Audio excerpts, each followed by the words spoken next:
This is Duke University. How do we know anything? Ferguson comes into view as a result of our attention being drawn to it, not only by the killing of Michael Brown, because after all, significant portions of the general public routinely ignore police killings, but by the protest in response to that killing. So I offer these thoughts in the spirit of gratitude to the protesters in Ferguson.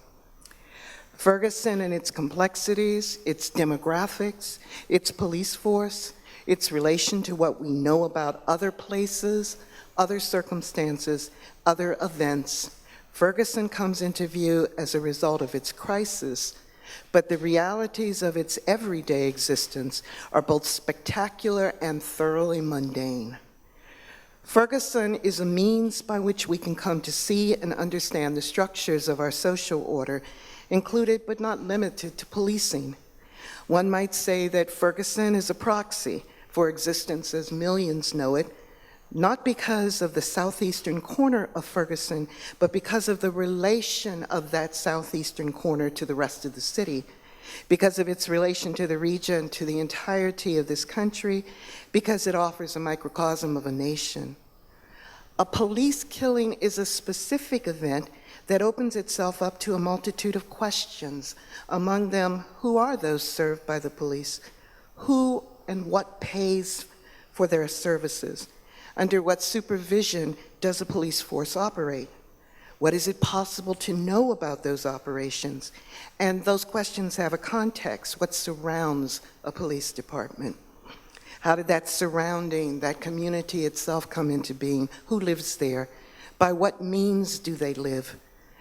How do those means of existence themselves come into being? Employment, housing, transportation, from what and from whom do the revenues that support the governance of that community come?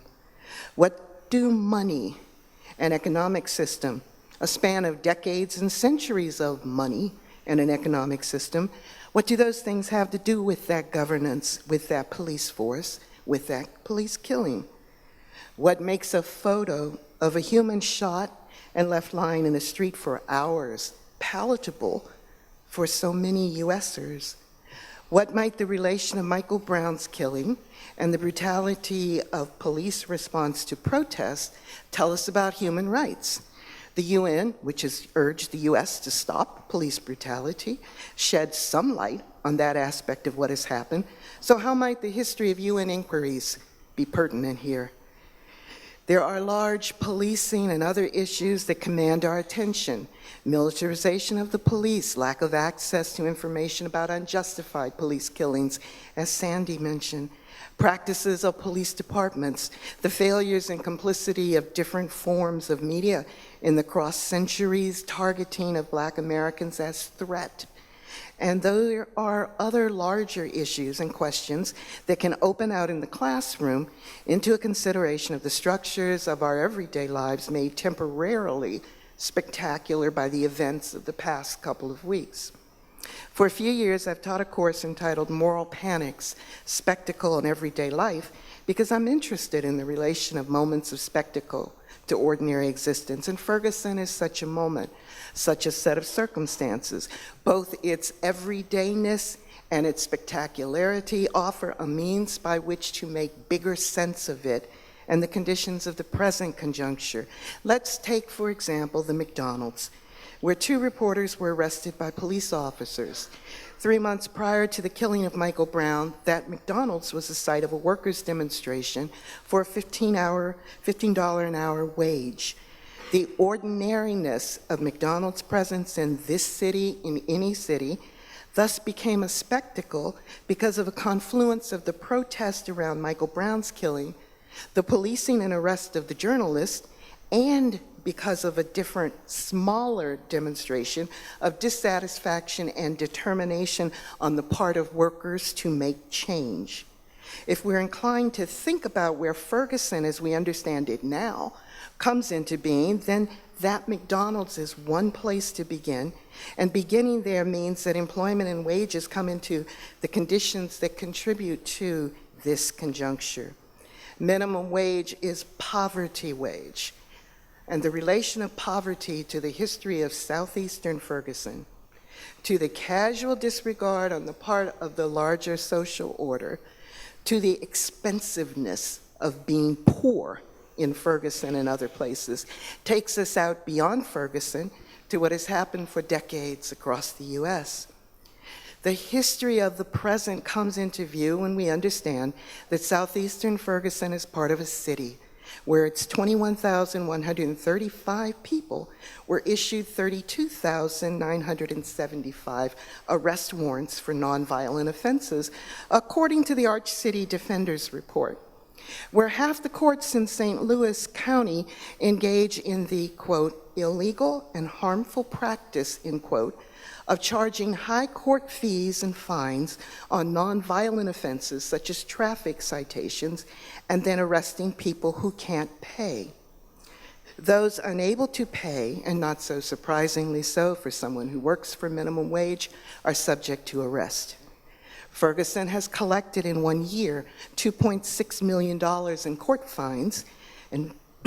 fines and fees, the second biggest source of income of the amount the city collects in revenues. So, fees plus interest equals jail if people fall behind in paying.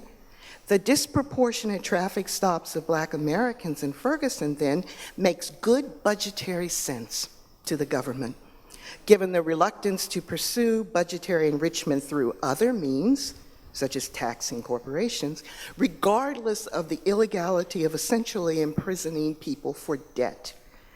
People so entrapped to go to jail and lose their jobs, thereby compounding the impact of the original citation.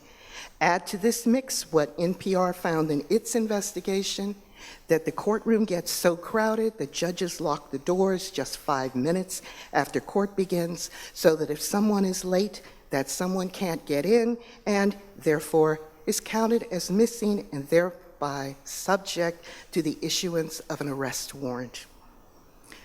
We can know the contours of these practices across the country if we pay attention. Simply taking up then the question of minimum wage or no wages, traffic citations, court fees, jailings for court debt, and their relation to the enriching of the Ferguson budget takes us out to the larger and really ordinary structural issues of employment and governance, the ordinariness through which communities are enriched by the immiseration of vulnerable segments of the population. And of course, having Ferguson and its municipal practices in sight opens up the question of what is the relation of the state to its citizens.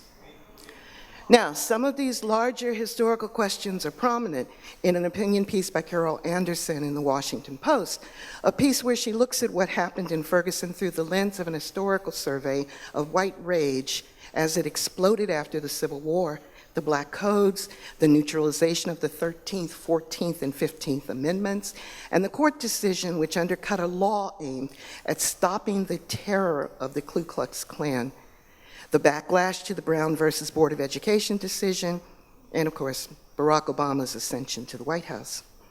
For my students, Anderson's opinion piece about Ferguson serves as a gateway back to the early 20th century work of W.B. Du Bois, Black Reconstruction, because this moment in Ferguson has a long comet's trail of coming into being.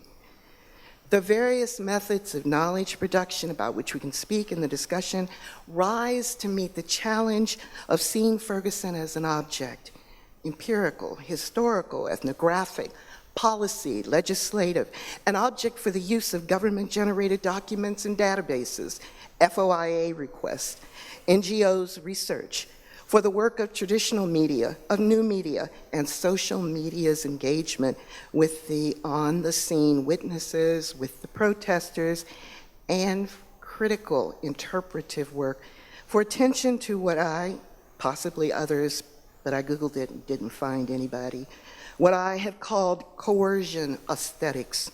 And it is with coercion aesthetics that I'm going to end, prompted both by my own writing about the state and the public imagination, and by Stephen March's Esquire piece entitled Reconsidering the Cop Movie After Ferguson. He writes, quote, "We created the culture that bred this crisis over 40 years ago," end quote. March's analysis of Dirty Harry and its most famous scene where Harry, holding a .44 Magnum, stands over a black suspect asking, "Do you feel lucky, punk?" offers us a reading of the more than 40 years that popular culture has had one consistent vision of the heroic cop. Quote, "The cop who gets things done. The regular cops on screen who are never, ever too strong."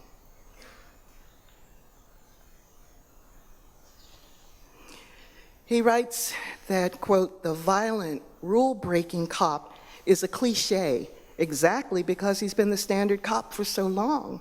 The point is that the police in Ferguson don't come out of nowhere," end quote. As I was thinking about Michael Brown's killing, I returned to thinking about the public scenes of imagination training that the state can draw on as control and management are embedded in our consciousnesses. The means by which the larger public generally, but not all of us and not always, come to consent to authoritarian structures.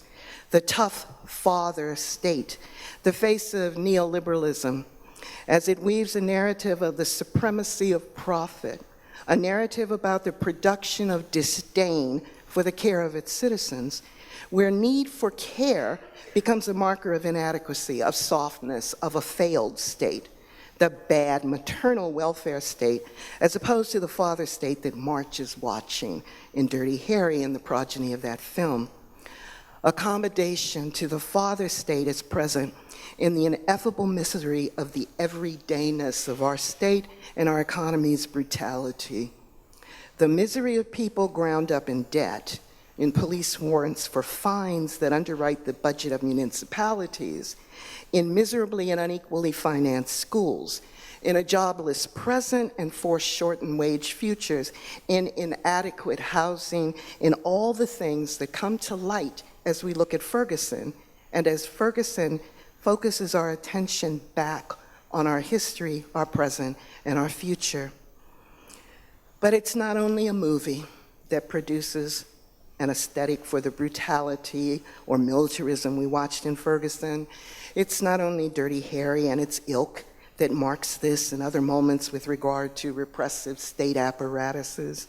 It is the everydayness of control, of management. It is both the aesthetics and the brutal force of our take at all cost prisoner political economy. It is the massive everydayness of the mismanagement of our lives and the police who finally are proxies of that management, as are the ongoing elements that produce ordinary immiseration.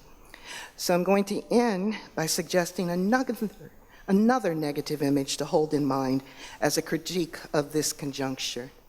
An image used in a different context that some of you might recognize, an image that I'm going to suggest is a symbol for the centuries-long coming together of the thuggery of white supremacy and hyper-capitalist oligarchy, or our present conjuncture. The image, a boot worn collectively by what we've come to call in common parlance, the 1%. And I want you to see that boot stomping on the collective faces of Black, brown, and poor people forever. But if all we see is the boot, then we won't see those who are fighting back, who are pushing back against that boot. Hence my tribute at the beginning of these remarks to the protesters in Ferguson who are fighting back. Produced by Duke University, online at duke.edu.